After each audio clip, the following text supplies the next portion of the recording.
Hey guys! Welcome back to Carly's TV. And for today's video, I'm going to give you swatches nitong bagong Sansa High Definition Creamy Matte Lip Stain. Yun, apat lang binili ko. Ang isa nito, 180 pesos. And ito na. Nag-swatch na ako. Una-una kong isi-swatch itong Soft Mocha.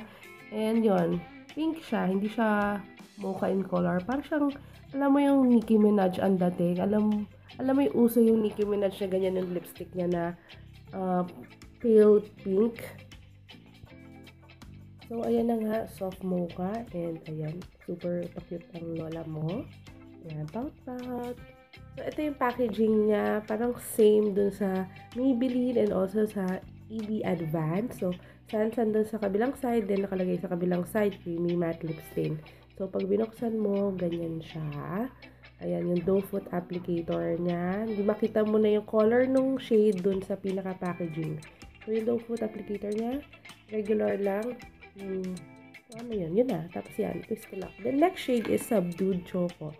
So, hindi rin siya mukhang choco dahil mukha siyang purplish na parang, alam niyo yun, yung parang down yung tone. Hindi yung super bongga na pwede siyang pang everyday pero may ng purple. So, yan na nga.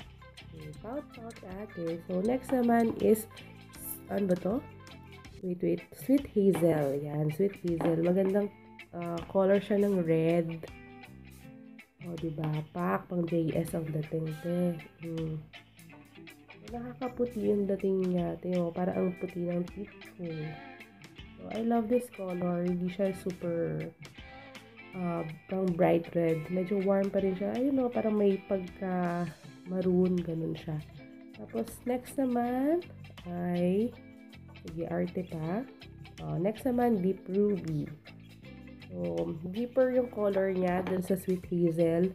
So, actually, 12 ang total ng shades itong Creamy Matte Lip Stain. And halos yung iba, same yung colors dun sa parang cardboard. Kaya ang hirap mamili.